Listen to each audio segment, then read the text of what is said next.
Big stories you're talking about on the big one today. The investigation continuing into the accident last night on the Ohio River. Tragic accident. A couple of women on jet skis colliding under the Purple People Bridge. A day of fun ending tragically for 29-year-old Laura Russell of Fairfield. She was in the lead jet ski, according to witnesses, and pulled suddenly in front of the one that was trailing her. At that point, the other woman couldn't get out of the way. The collision knocked Russell into the water.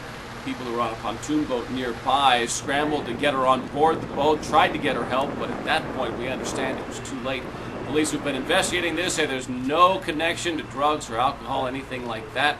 Though their final report has not been completed, an autopsy is going to be performed on Russell today.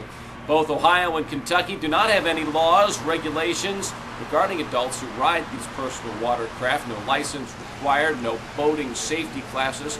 There have been a number of attempts in both states to try and change that law and require some education or a license to operate watercraft. Another drowning in a backyard pool in the tri-state. There have been a rash recently, the latest happening in Lebanon last night.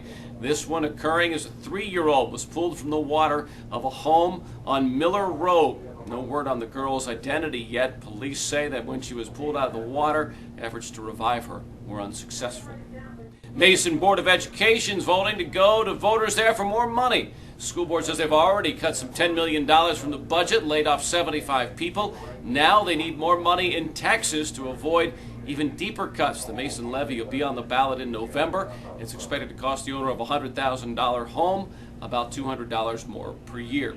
The Dakota Board of Education's meeting this morning. They expected to go to voters again for more money. When they asked in May for a levy, it was soundly rejected. Now they're expected to scale back the levy request. Search goes on for a 13-year-old girl who is missing.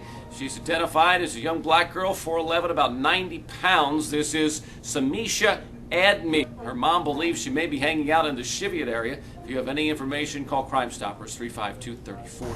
700 WLW Reds update. Still in second place in the NL Central despite a win last night. Reds beat the Nationals as the bats came back to life. Tonight, the same two teams with Mike Leake, the rookie, on the mound for the Reds. Airtime is 6:10 with the inside pitch. Tonight's one of those nights where you can get tickets for $1. Compliments of the big one and the Reds Community Fund. Last time they went on sale, they sold out in record time.